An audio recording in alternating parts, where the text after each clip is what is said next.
Doug Meloss from the Department of Art and Art History at UAB.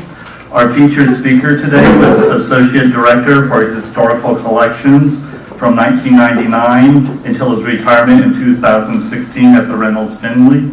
He has written and taught extensively on the history of medicine and science.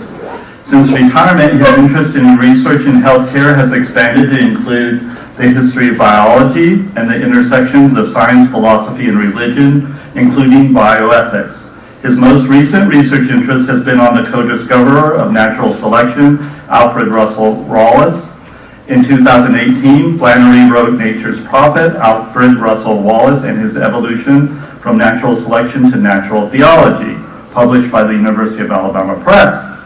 It's my pleasure to introduce Mr. Michael Flannery today. Thank you all for your thoughts and interests, and a special thank you to Ava, Mervyn Stern, and Lister Hill staff, and my collaborators on the exhibition project, Dr. Bonas and Jillian Browning from the Department of Art and Art History. So without further ado, Michael Flannery.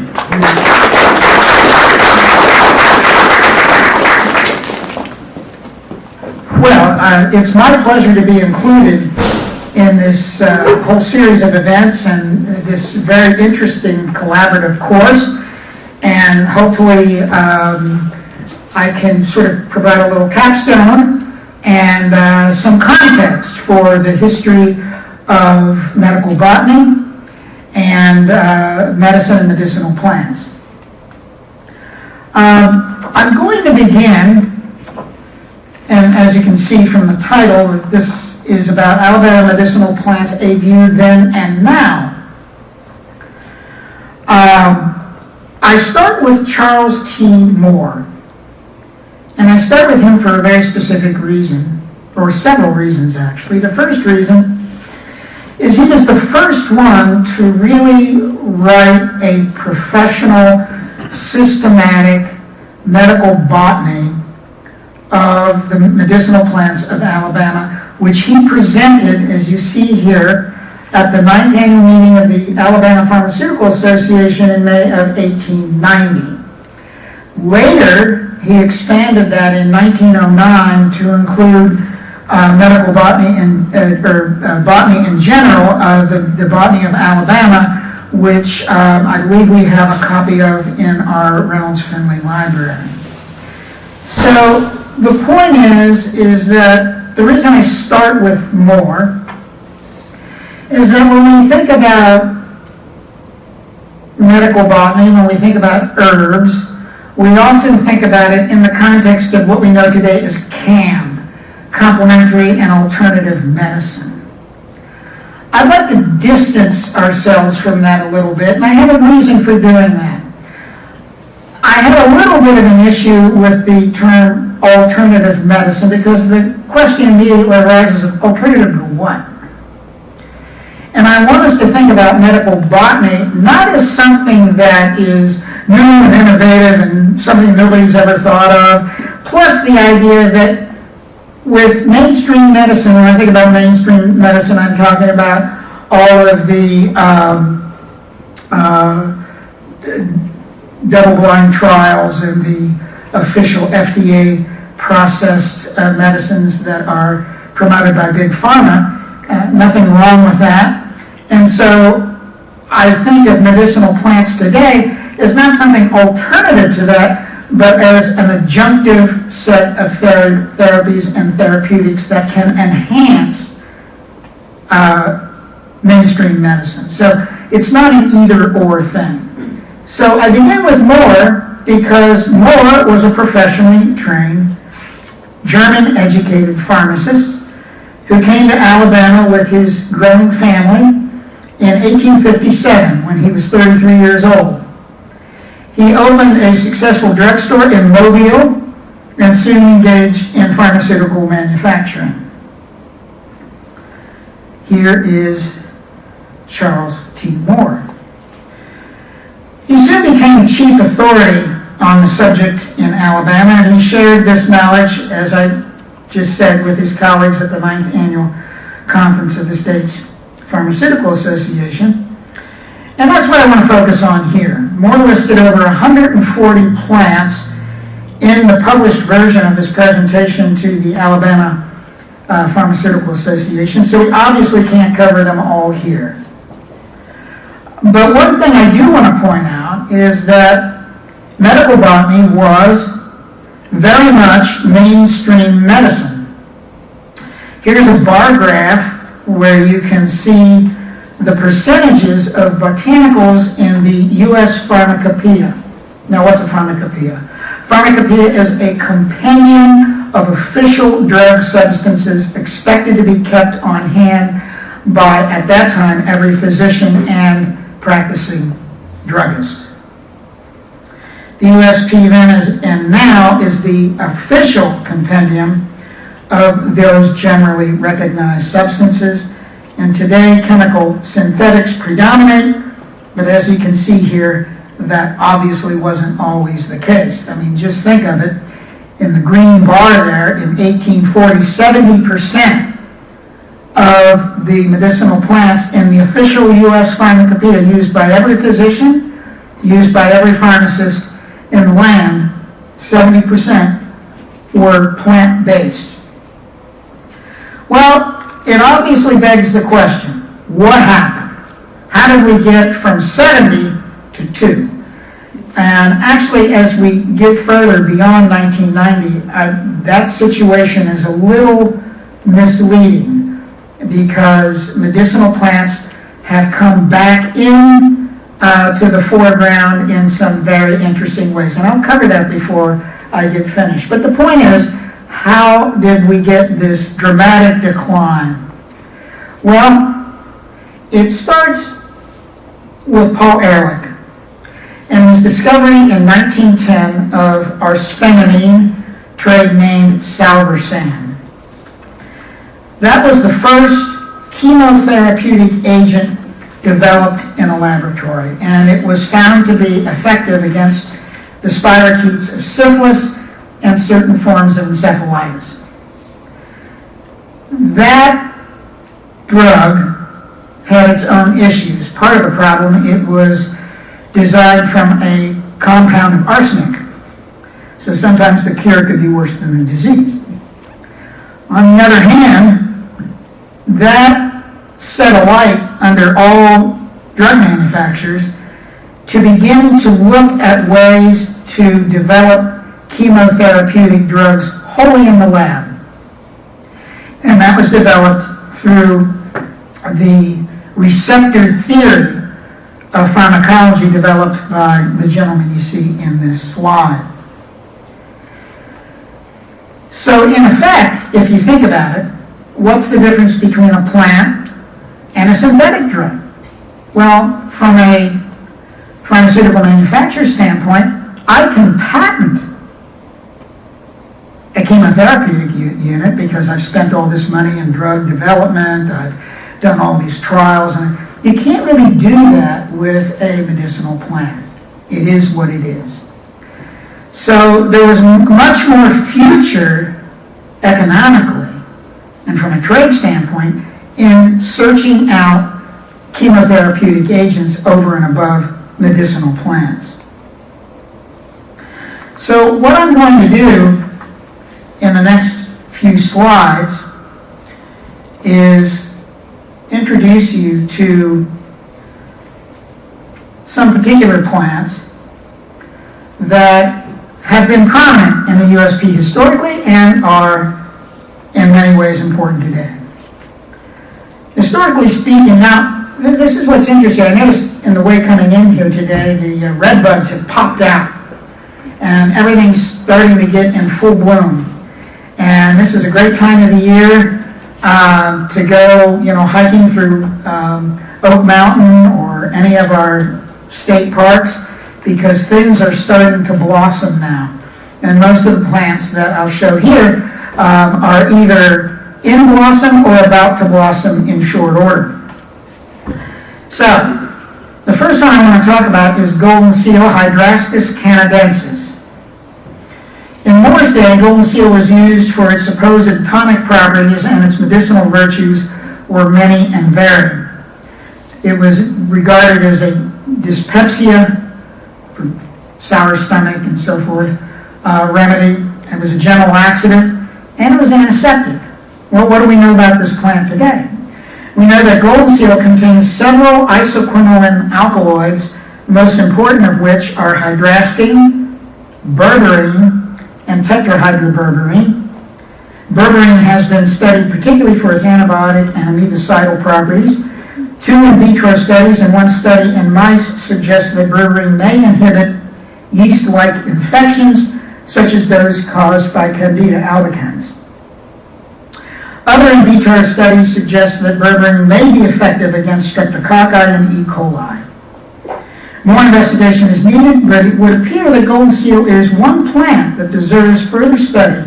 In fact, it has been suggested in a study of the Journal of Veterinary Science in 2018 that berberine in conjunction with ciprofloxacin is effective against multi-resistant strains of Salmonella. So these plants still are being studied, they're still being investigated, they still have a purpose, and they have therapeutic value. And this is a view from Charles F. Millspaugh's really iconic 2-volume work, which I'll say more about a little bit later, American Medicinal Plants. One thing for you art students to think about, the value of this color plate illustration in terms of identifying its therapeutic properties. Notice how what's being highlighted by Millspaugh, who was a physician, by the way, is the root, the rhizome. And not only the root, but its yellow color, because berberine is yellow. The more yellow you have, the more berberine you have, and therefore more therapeutic value you have. So which is better from a scientific standpoint? This, well, or this? Well, point is, the illustration is much more valuable because it delineates exactly what Millspaugh wanted to convey. Here's its range, it's everywhere. I have to laugh at some of the reporting on this because I took this from the Quest protein database. There's obviously reporting issues here. I can't believe that golden seal grows everywhere, virtually east of the Mississippi and some climes west, but somehow doesn't grow in South Carolina. That's just bizarre. So I think we have a reporting issue, and probably a reporting issue up here, although the harsh winters may have something to do with this. At any rate, this is just a guide. Black cohosh, Submissive fusa racemosa. One of the chief ingredients of perhaps one of the best-selling and widest known patent medicines ever produced, Lydia Pinkham's vegetable compound. And its southern counterpart, if you go into a flea market or something, sometimes you'll see these big red signs that says, Cardui helps women. Well, they're basically the same products. They had the same active ingredients, and they were an emmenagogue, which is a fancy word for a menstrual regulator, and it was used for cramping and other female complaints. Black cohosh was official in the USP for 100 years, from its first edition in 1820 through its 10th revision in 1920. In Moore's day, the plant was used for everything from stomachache to sedation. The variety of applications and wide use probably account for its longevity in the pharmacopoeia.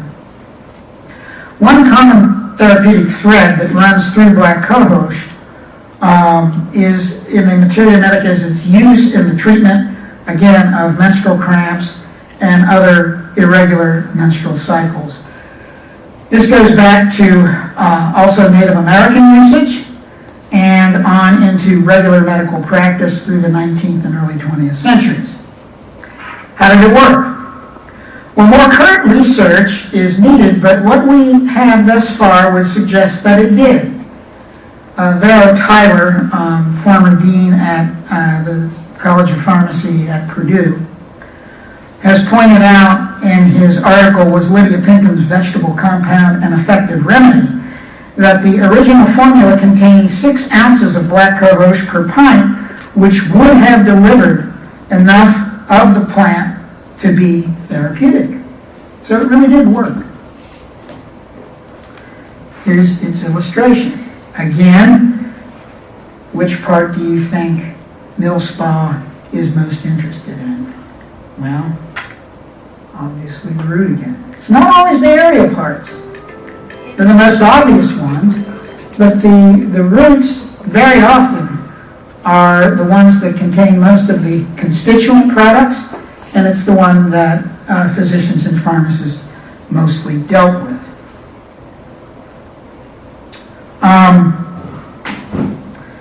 This is an illustration by Mies van Essenbeck, which I believe we also have a copy of in the Reynolds-Finley Library, who was an important botanist and physician of the period. We get a more pharmacopoeial view of this plant. Just by this picture, again, you can see the rhizome prominently placed in this illustration. Essenbeck, by the way, describes some 7,000 plants, almost as many as Linnaeus himself. Here's black cohosh map. Again, I'm not sure what's going on in Vermont and New Hampshire. Again, I think we have a reporting issue. Bloodroot, Sanguinaria canadensis. So let me just stop here for a minute and mention something about these names. You'll notice I give a common name, and then I give what's called a binomial name, the Latinized version, Sanguinaria canadensis. The reason we have binomials is that's what plant taxonomists officially know these plants as. Now, the problem with common names is it may be known as bloodroot in Alabama, it may be known as redroot in Mississippi, it may be known as something else in Florida. Well, we need a common name for these plants so that everybody knows what we're talking about, and that's particularly important in the medical field, of course.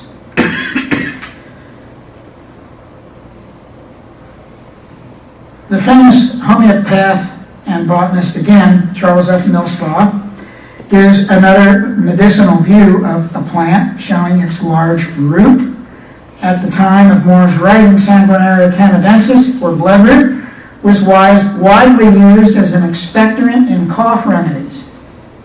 In fact, bloodroot was official in the USP from its very first edition in 1820 through the 11th decennial edition of 1930. Long time. During Moore's writing, this plant appeared in no less than 4 preparations listed in the USP. It was used as an emetic, an expectorant, and again, a menstrual regulator.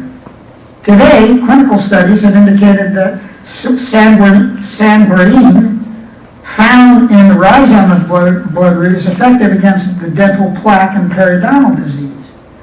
It's therefore used in toothpaste and mouthwashes. In a recent article in the Journal of Periodontology, it was noted that sanguarine has the added benefit of few to no long-term side effects like those associated with the chemical plaque inhibitor chlorhexidine-gluconate, which caused staining of the teeth and tongue. So in some cases, some of these medicinal products are actually superior.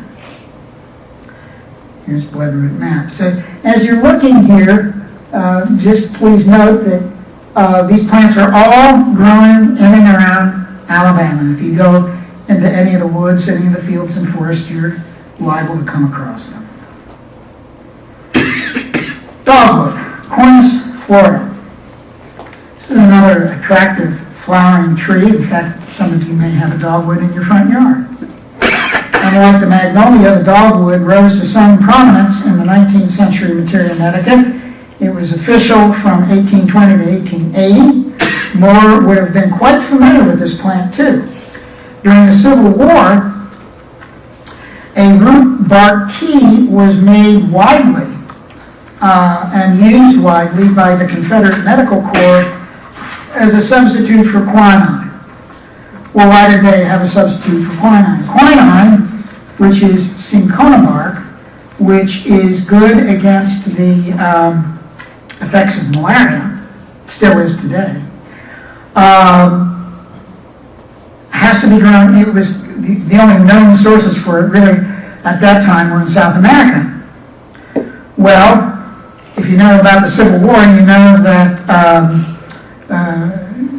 General Winfield Scott decided to impose a complete blockade around the perimeter of the South. So the South had a very difficult time getting medicinal products in and out of their ports. So Samuel Preston Moore, the Surgeon General for the Confederacy, came up with a list of medicinal plants of the Confederates' fields and forests. Here's a dogwood map. Now here's an interesting plant, pitcher plant, Sarracenia purpurea. It's a curious plant because it's a carnivorous plant and it gets its name from the red veined leaves that are pitcher-shaped, often partially filled with water and containing down-curved leaves on the inside of the leaf to prevent the hapless insects from escaping. It grows in marshy areas, and if you ever happen to see a pitcher plant, please don't disturb it. They're pretty scarce. If you see it, take a picture of it, identify it, and maybe let your local forestry agent know where you found it. And I'm sure he or she would like to know. As you can see here, it grows in wet meadows and bogs. It's considered by some, as I said, to be an endangered plant. Sarracenia species, as you see from this illustration again from Millspaw, never had pharmacopoeial status in the United States. It did, however, hold the interest of the medical community for a time as a possible remedy for, of all things, smallpox, an assertion that was subsequently investigated and never proved. It was especially esteemed by homeopaths and eclectics who were botanical practitioners in the 19th century.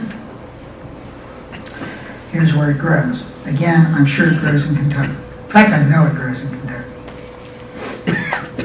Skullcat, Scutellaria laterifolia. I'm going to conclude my little survey of these plants with skullcat. It was listed by Moore, and he suggested it had dubious therapeutic value, but it was still used by physicians, and it had USP status from 1860 to 1870, and it was on the secondary list from 1880 to 1900.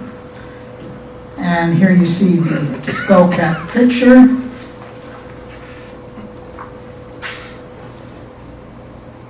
There's the aerial portions. Its reputation as a useful medicine continues. Many modern herbalists and naturopaths believe the flavonoid compound known as scutellarin found in the plant is useful as a sedative and antispasmodic. I can only quote from Varro Tyler, who I mentioned earlier, who investigated Lydia Pinkham's vegetable compound, who said this about scutellarin: that a nearly worthless and essentially inactive plant material could be recommended in a 1970 publication as a useful tranquilizing herb and praised in an herbal revised as late as 1990 as an excellent herb for almost any nervous system malfunction says much about human gullibility. So I'm not saying everything has medicinal property to it, but physicians at the time thought it did. Here's where it grows. Just about everything, like I've been showing, they all grow, of course, in Alabama. Now, American medical botany and herbalism has always been profoundly influenced by indigenous cultures. Native Americans, of course, drew heavily upon the plants they had lived with for thousands of years. W.T. Corlitt's classic 1935 study, The Medicine Man and the American Indian, lists 71 plants of special interest or of some distinctive value and given official recognition in American medicinal drug standards books such as the U.S. Pharmacopoeia and or the U.S. Dispensatory. But later research reveals that some 170 drugs found in those compendium were of Native American origin, or at least also used by Native Americans. Those who want to know more should take a look at Heber W. Youngkin's 3-part study, The Drugs of the North American Indian, that was published in 1924 and 1925 in 3 serial installments from the American Journal of Pharmacy, and we have a copy of those again at the Reynolds-Finley Library. Youngkin, the reason this is a valuable study is Youngkin was one of the most important pharmacognostics. What's a pharmacognostic? It's somebody who studies medicinal plants for their therapeutic value. Pharmacognosy, which is the study of medicinal plants for their therapeutic value, is often called by pharmacy students as that old weeds and seeds course. At any rate, he was one of the most important pharmacognostics of his generation. It's significant for having gleaned much of his knowledge of Native American usage directly from the tribal shamans themselves before much of this knowledge was lost to posterity. It remains, in my opinion, one of the most important studies of Native American medicinal plants available today, because he got it straight from the tribal shamans who actually used those. The other great source of medicinal plant use by an indigenous culture is, of course, comes from Africa. And I can tell you, when I spent some time in Ghana, the markets were full of products that were not just used for dietary reasons, but were used for medicine and therapeutic reasons. And this is particularly true of those countries from the Ivory Coast. Here, religion, magic, and practical experience combined to form an herbal healing tradition that was transplanted across the continents into North and South America. Robert Vokes has pointed out in his article, African Medicine and Magic in the Americas, that illness, it is believed, is a reaction to forces outside secular comprehension. Shaman healers, often women, it's important to realize that these herbal traditions in many of these indigenous cultures was matrilinear, from mother to daughter and so on. They were the brokers, the power brokers between the material and spiritual universes, and they sought out other worldly sources of physical and emotional distress for healing. Patients increased their own susceptibility to health problems by straying from the cosmic equilibrium imposed by the spirit realm. And I think we're becoming more and more aware of the importance of emotional health and its influence on our physical health. So I think they were onto something. No one, regardless of how ritually pure, is immune to the power of sorcery that many of them believe. The plants themselves give direct help to healers through the doctrine of signatures, the belief common to West Africa, Europe, and Asian countries that God had signed certain plants so as to suggest their therapeutic value. An example would be something like the walnut would be good for the brain, bleeding heart for the heart, and so on. Todd Savitt's Medicine and Slavery has pointed out that a dual system of healthcare existed on the plantation, one issued by white mainstream medicine, and the other by blacks themselves, who often took matters into their own hands and applied their actual botanical healing techniques away from the master's watchful eye, from generation to generation. Most of these cures were, and I'm quoting from him now, most of these cures were derived from local plants, though some medicines contained ingredients which had, in white eyes, only superstitious value. But there was always more going on with these remedies than white society recognized or realized. Sometimes slaves gained a reputation, even among whites, as being effective root doctors. Dr. Richard S. Cawthorn, for example, announced in a medical journal in 1857 that an old folk remedy used for agues and fluxes, fevers and bloody stool basically, had been used for years by blacks in the counties north of Richmond that was almost as good as quinine. While sometimes black and white medicine clashed, most of the time said it described both botanical systems. Remember, at this time, white medicine was as botanically based as folk practices, were coexisting silently but separate. Moving a little forward in history, well, actually going back from Charles Moore, there's another individual I want to highlight. Constantine Rafinesque. He was born in 1783, died in 1840. He was born and raised in Constantinople of French and German parents. He came to the United States with his brother in 1802 and settled in Philadelphia. From 1805 to 1815, he pursued business and scientific interests in Palermo, Italy. And he returned to the U.S. in 1815, where he lived on the edge of poverty. Finally, in 1819, he secured a position as professor of botany, material-medica, and modern languages at the first medical school west of the Appalachian Mountains, Transylvania University in Lexington, Kentucky.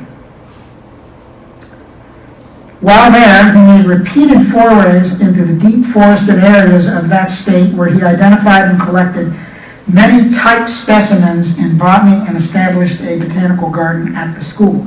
What's a type specimen? Type specimen is the first plant harvested and described, and it becomes the official description, and then that plant is usually pressed and saved, usually in an herbarium, and that becomes the type specimen for all the other types that are found after it. So when they look at another plant, they'll compare it with the type specimen to see if it's really the same species. His magnum opus is the title page you see here, Medical Flora, 2 volumes published in 1828 and 1840. Here is an example of such a plant that has historically been important in medical practice. His illustrations are in some ways crude but accurate. I mean, you could identify the plant if you look at the monochrome woodcut here. It's enough to identify the plant, but it's nothing, of course, like Millspaw, who not only shows the aerial parts, but a highlighted version. You see the seeds and the stamens here, and the rhizome of the plant. So they're simple monochromatic woodcuts that Rafinesque put together. It's because he privately published them, and expense was prohibitive to do anything else. Here's dogwood. Similar example from Medical Flora is given here. And here is as good a place as any to discuss the history of reproducing and publishing medical botany from a technical standpoint. And I'm just going to highlight this a little bit. Here, 3 types of processes are important. First is woodcut, the oldest, almost as old as the book itself. It stems back from about 1450, and because woodcuts and movable type are both relief printed, they can easily be printed together. Consequently, woodcut was the main medium for book illustrations until the late 16th century. The first woodcut book illustration dates to about 1461. Compared to intaglio engraving techniques like etching and engraving used in copper and steel plate, only low pressure is required to print. As a relief method, it is only necessary to ink the block and bring it into firm and even contact with the paper or cloth to achieve an acceptable print. In Europe, a variety of woods, including boxwood and several nut and fruit woods like pear and cherry, were commonly used. A second great innovation in medical botany printing and publishing came with engraving, for which copper was the most preferred metal. Until the 19th century, when steel was introduced, few metals other than copper were employed by the printmaker. Copper could be etched. It was soft enough to be exquisitely engraved. It could be scraped, polished, and printed from 1,000 times over. It was readily available and much less expensive than silver or gold. It wasn't cheap, though, and for this reason, copper plates were occasionally engraved on both sides. Though very few original plates remain from the 15th and 16th century, it is the material most often referred to in historical literature from which large print runs could be pulled. It gives hundreds of impressions before wear of the plate become visible and need to be re-engraved. So it was durable as well. Finally, lithography was invented around 1796 in Germany by an otherwise unknown Bavarian playwright, Alois Sennefelder, who accidentally discovered that he could duplicate his scripts by writing them in greasy crayon on slabs of limestone and then printing them with rolled-on ink. Because the local limestone retained so relentlessly any crayon marks applied to its surface, even after repeated inking and printing, lithographs, so-called from the Latin for stone, litho, and mark, graph, could be printed in almost unlimited quantities. When improvements in printing technology made it possible to add color to lithography and increase the size of the printing base, commercial possibilities ballooned. Advertising, you students saw some examples of this in the patent medicine trade cards that Christina had pulled for you last week. I'll give you some examples in the next few slides.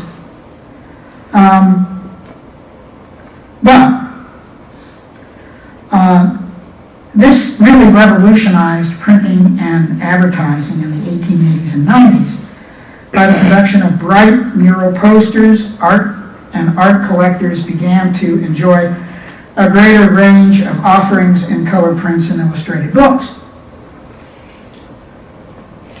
The examples from Charles F. Millspaugh are all color lithographs, who had this to say about the illustrations in his American Medicinal Plants, published in 1887, and I quote, "The original intention in regard to drawing the plates from the plants as they stood in the soil has, in the majority of cases, been rigidly adhered to, but so little spare time is allotted to the general practitioner that many long trips into other states than his own cannot be taken, and thus the aid of experienced botanists was called in. All the plates, however, have been executed from fresh, living individuals gathered with a special reference to typical features, propitious soils, and natural locations. The drawings are all made to a mechanical scale and, unless otherwise stated, are natural size. The coloring I have bent every endeavor to have natural to have as natural as possible, without regard to artistic beauty or pleasing fancy. Some may be criticized as being too brilliant, others not brilliant enough. Suffice it to say, however, that natural color and texture cannot be exactly reproduced, nor is lithography a perfect art, end quote. By the last quarter of the 19th century, color lithography was used in mass marketing just as patent medicines began to be massively manufactured. This relatively inexpensive, eye-catching botanical art with sales technique to present all manner of cure-alls to the American public. Some more examples, including the ever-popular Lydia Pinkham's vegetable compound. Many years ago, I developed an analytical chart in an article, Medicine and Medicinal Plants of C.S. Raffinesque, which I published way back in 1998. And as you can see here, the green bar is all the plants listed, 99. The yellow bar shows that most of them had pharmacopoeial status. About half of them had current use. 40 of them had historical use, and only 8 had absolutely no medicinal use. So Raffinesque was pretty spot on in developing his medical botany text. How did I determine that? I determined it through Martindale, the Extra Pharmacopoeia. This is a compendium of all the pharmacopoeias worldwide. If it's published, it'll be in Martindale's. And the point being that each country has its own pharmacopoeia. Britain has its own pharmacopoeia. America has its own pharmacopoeia. China has its own pharmacopoeia. Almost every country. Italy has its own pharmacopoeia. So different countries have different pharmacopoeias. Martindale's lists them all. So it's a valuable source if you're interested in that sort of thing. Here is a remedy that I found in the National Library of Medicine. It is of late date in the war, 1864. It's cut off a little bit. But this was a formula for the compound tonic and febrifuge, and a substitute as far as functional for quinine. Well, you'll notice I said before that dogwood was used as a substitute for quinine. Here they have logwood. Is that a typographical error? I don't think so. I don't think it's a transcription error because it passed through too many hands. But logwood has hematin in it. Thank you. And there we have it. Logwood has medicinal value. One of the primary things logwood has is it's an astringent. So it would be good against diarrhea, loose stools, that sort of thing. It does have medicinal value. My point being is that by the end of the war, it had been tried by Confederate physicians, and they knew dogwood was not a substitute for quinine.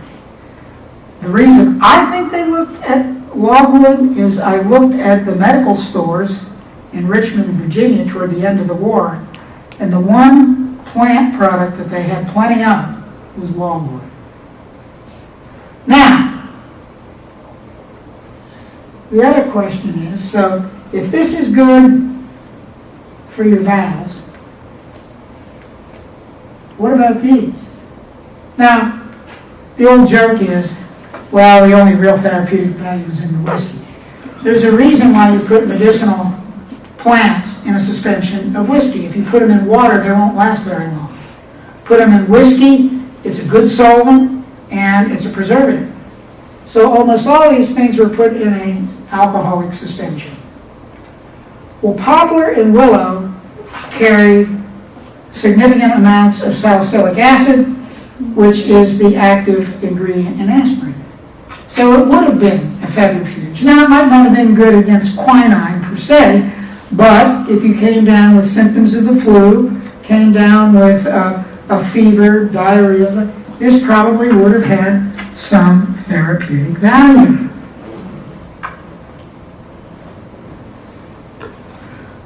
I don't want to leave it there, though. I'm going to leave on a little bit of interesting note. We think about this stuff, and we think about it as, wildcrafting. You go into the forest and you gather them up in your apron and you take them home.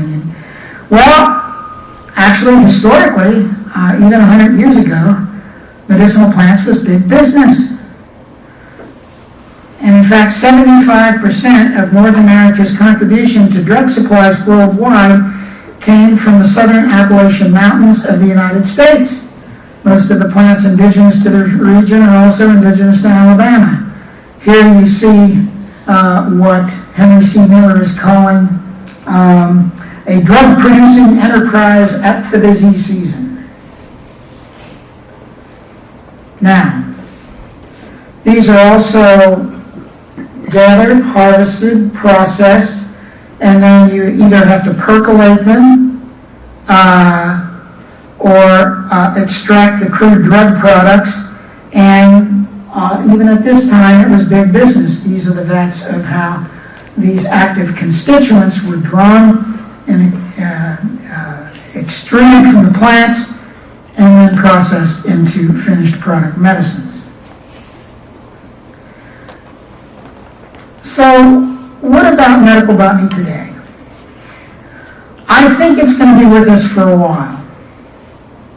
And I think that for some very specific reasons. First of all, a bill was proposed in 1994 by Representative Bill Richardson and Utah's Senator Orrin Hatch, who summed up the reasoning behind the Dietary Supplement Health and Education Act, otherwise known as DSHEA, by saying the current $200 million, 12-year-long drug approval process simply does not work for non-patentable products like dietary supplements. So people, in general, want therapeutic choice. And so this was a way to codify that and protect these herbal products. In 2001, the USP created the USP Verified Program, a voluntary, independent, third-party program to verify the quality of dietary supplements. Manufacturers whose supplements meet USP demanded criteria and carry the USP Verified mark as a mark of quality standards and purity. The USP Verified mark means the dietary supplement contains the ingredients listed on the label in the declared potency and amounts suggested, that it does not contain harmful levels of specific contaminants, and that it will break down and release ingredients into the body with a specified amount of time, and that it has been made according to FDA and USP good manufacturing practices, otherwise known as GMPs, using safe, sanitary, and well-controlled processes. USP provides the dietary supplement quality specifications in its Dietary Supplements Compendium, which in its 2020 edition contained more than 300 monographs for botanical dietary ingredients. So when you're out at your local Walgreens or CVS or wherever you might be and you're thinking about a dietary supplement, really look at the label and go out of your way. If you've got a choice between two, I always try to pick this one because I know it's been manufactured to certain levels of standards and purity. I'm not saying the ones that don't carry this aren't. I'm not saying that. But I'm saying with the seal, you know they are.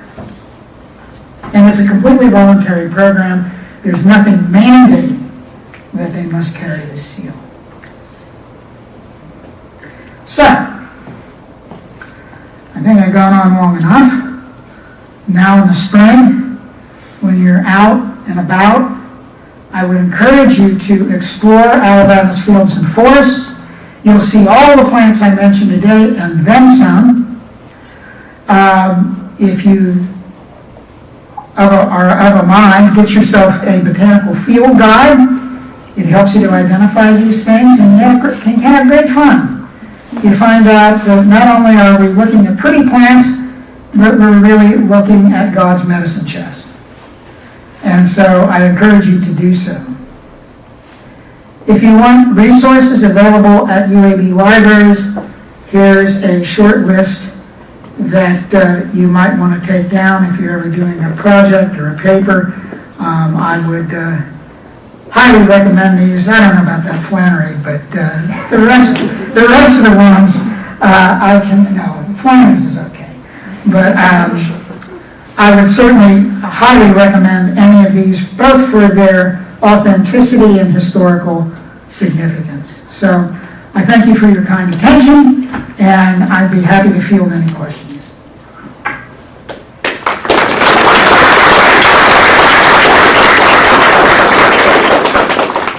Yes, sir. You didn't talk about the works of fellow up in the Huntsville, or not Huntsville, but more. Oh, I know exactly. You're talking about Tommy Bass. Yeah. Tommy Bass is, can't cover everything, but Tommy Bass was,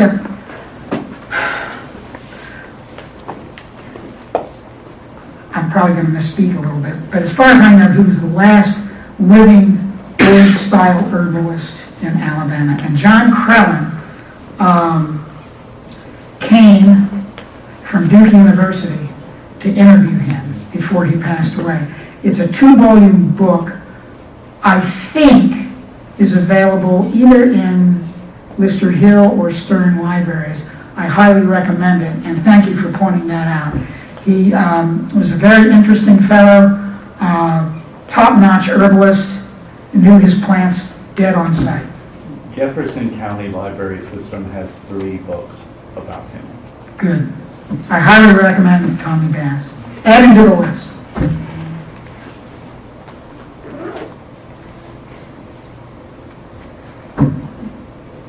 Yes?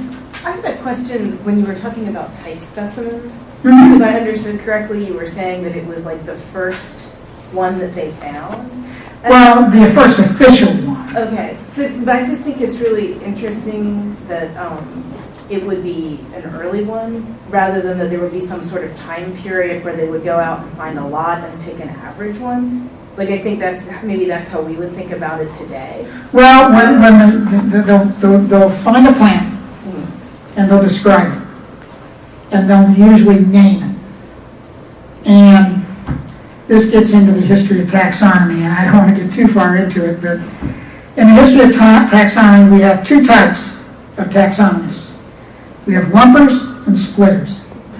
The lumpers want to have fewer genus and species. Splitters, any minute difference or detail, they think it's entirely different species. Now, if ever there was a splitter par excellence, it was Constantine Raphaelis. In fact, he was so much of a splitter that some botanists decided, I think John Audubon was in on this too, decided to play a joke on him. And they dummied up a fish, and they floated it in a stream where they knew he was going to be, and they made it look different from any other fish, and they waited for him to identify the new species. But basically, the very first time they find a plant with unique morphological characteristics, or they believe to be unique, and they have a good basis of comparison because Linnaeus did so many, that when it's different enough, they'll name it, usually give it a Latinized name, and then over time, as time develops, they'll find out that it maybe had more than one common name and apply that to it. But that type specimen that's first identified becomes the standard for all the ones that follow. Because what happens if they find something that kind of looks like it, they'll compare it to the type specimen.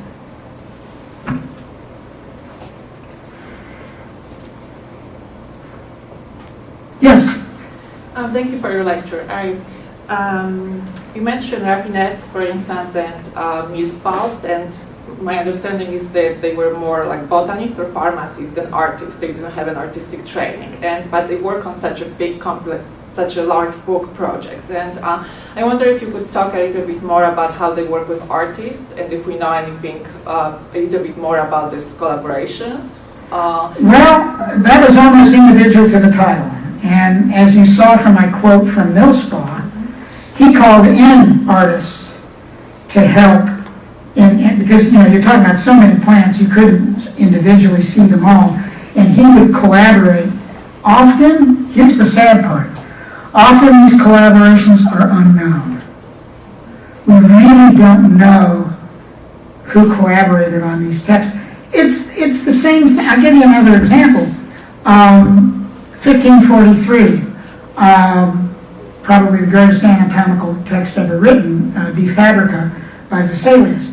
We really don't know who did those engravings. We think it was Stephan of Calcar, but nobody's sure, and they're still arguing about it. Vesalius was a little tight-lipped.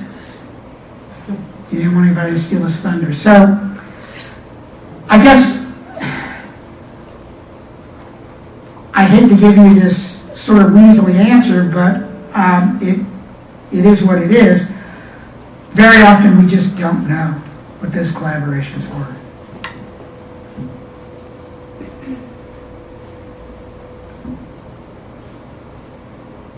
Okay? Thank you very much.